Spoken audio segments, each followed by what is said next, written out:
A asfixia começou, e começou por dentro do sistema jurídico onde atua o carrasco do bilhardário Elon Musk, que é o super-ministro Alexandre de Moraes. A rivalidade entre os dois titãs, um evidentemente bem mais poderoso, já que sentado sobre uma fortuna de mais de 400 bilhões de dólares, segundo a revista Forbes, começou quando o dono da Tesla, afinado com os direitistas próximos do ex-presidente Bolsonaro, manifestou na rede X, também de sua propriedade, o descontentamento contra o bloqueio de uma série de perfis administrados por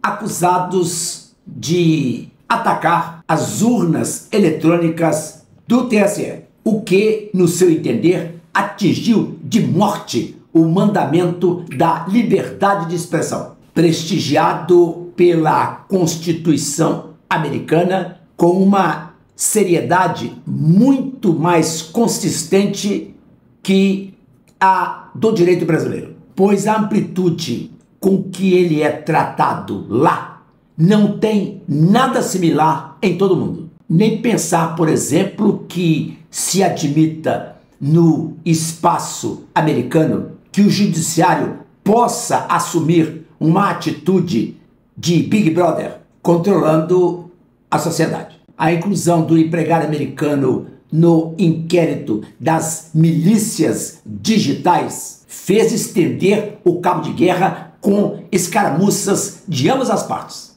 havendo a imposição de multas de um lado e arroubos do empresário americano chamando o super-ministro de ditador cruel, culminando os eventos com o fechamento do escritório do X no Brasil, mantendo-se todavia a empresa inarredável na sua determinação de não bloquear perfis de usuários como ordenado por Moraes. Musk agiu politicamente motivado a atacar o governo de esquerda do Brasil e, por extensão, a justiça brasileira, que tem na pessoa de um dos seus representantes mais aguerridos um alinhamento político inconveniente à tradição de equidistância da magistratura. Evidentemente que a interferência ostensiva e aberta de Elon Musk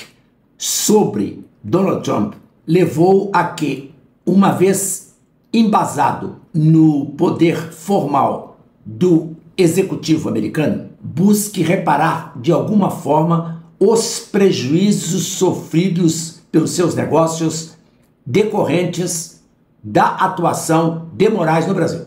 Só com o X, por exemplo, eram atendidos cerca de 21,5 milhões de usuários. A gestão Trump, que está determinada a cercar o governo Lula e os seus próximos dentro de uma ofensiva nunca vista e cuja consequência piora a cada degrau de impopularidade interna do presidente, que fala pelos cotovelos os maiores disparates e sandices todo dia. Contra a ditadura que não só Musk, mas outros auxiliares da gestão Trump dizem haver no Brasil, encadeia-se a arquitetura de medidas, desde as de índole tarifária, à interferência em órgãos internacionais contra o Brasil, como é o caso do relatório da OEA sobre a situação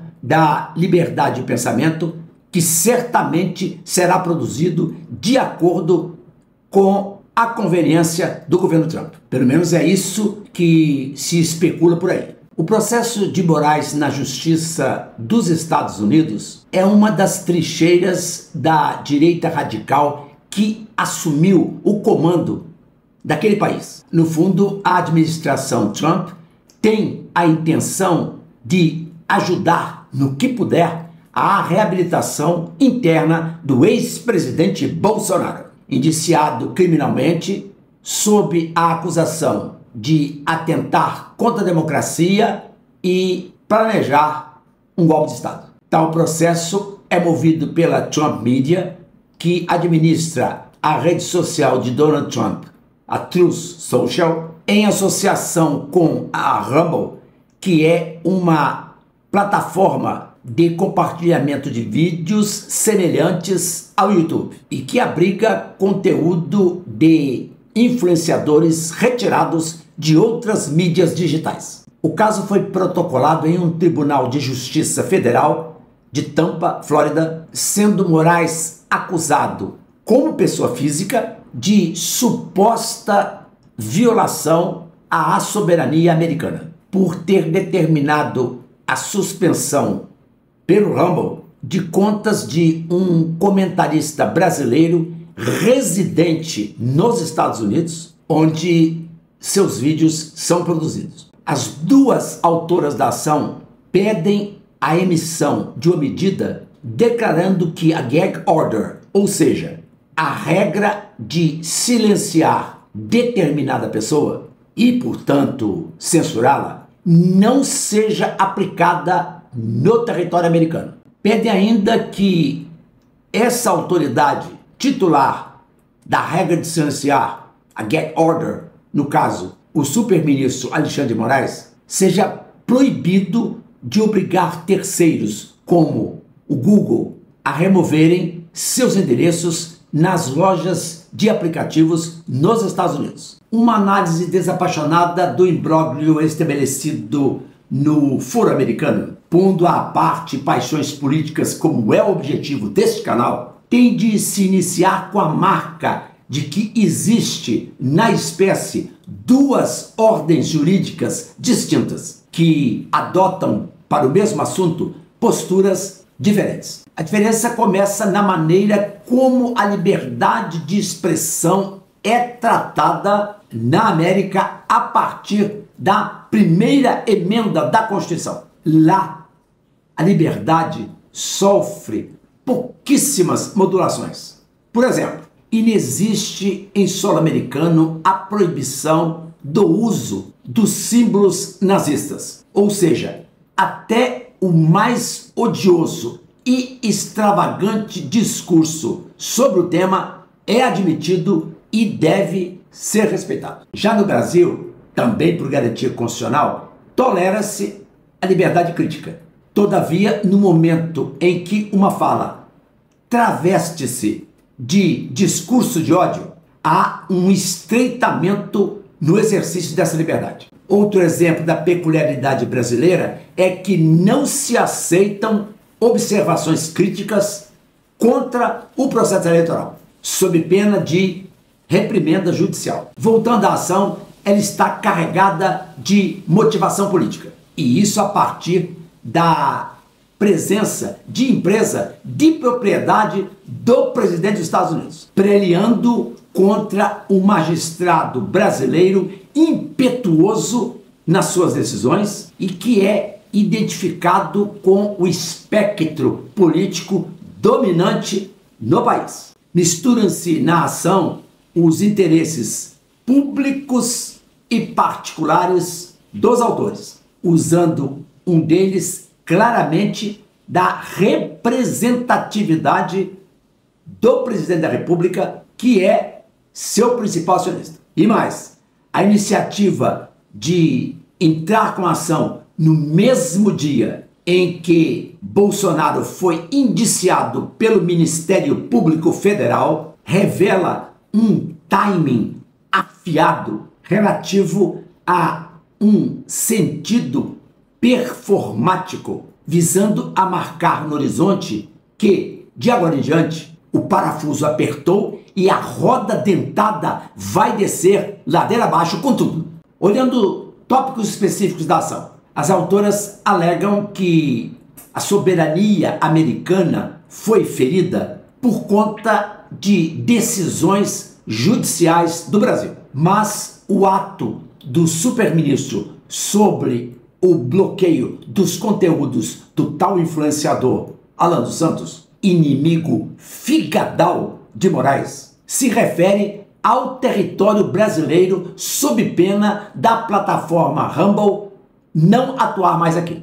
Para operar no país, qualquer empresa tem de ter representação no território. Ou seja, precisa estabelecer sede aqui, de acordo com o artigo 1134 do Código Civil. Se uma empresa trabalha no Brasil, precisa regrar-se pela lei brasileira, inclusive quanto à liberdade de expressão. De modo que não há caminho a uma corte estrangeira dizer a um juiz brasileiro o que deve ou não deve fazer. Na verdade, o desembargador dessa ação parece ter pouco efeito prático, já que a decisão atacada, ou seja, a decisão do ministro, representa o STF, o próprio tribunal, ou seja, representa o país. Neste caso, é o Brasil que responderá quando citado. E a União, como pessoa jurídica, está imune à ação de tribunais americanos. Portanto, é zero a chance de se executar internamente qualquer ato restritivo sobre a pessoa do ministro. Entretanto, a decisão do Tribunal de Tampa pode impor ao ministro medidas a serem executadas dentro do território americano, como o bloqueio de propriedades que porventura ele possua lá e a proibição de entrada nos Estados Unidos, tanto dele como de membros da sua família. E isso, aliás, já foi aplicado em relação aos juízes do Tribunal Penal Internacional. Quer dizer, o superministro corre o risco de ver os shows feéricos do Caesars Palace em Vegas só pelo YouTube. Parece que o ministro chegou a um ponto de inflexão, que é um conceito matemático para marcar o momento, para dar à vida uma direção oposta àquela que o indivíduo vem adotando. Investir nesta via de rigor excessivo pode se converter num comportamento kamikaze, sobretudo quando do outro lado da linha perfilam inimigos de maior poderio bélico, de maior força financeira, de maior condição econômica e, sobretudo, de cérebro mais apurado. Aí não dá mais. O superministro, ao desafiar o Império do Norte, agora sob nova direção, mexeu num vespeiro de magnitude difícil de avaliar. Embora se saiba pelo poderio dos atores envolvidos que boa coisa não vem por aí. Este foi o Soletrando Direito. Curta, comente e compartilhe o vídeo nas redes sociais. Deixe seu comentário aqui embaixo. Dê o seu like, dê o seu joinha. Faça sua inscrição no canal. É de graça, não custa nada e ajuda a sua consolidação. Grato pela sua audiência. Tchau!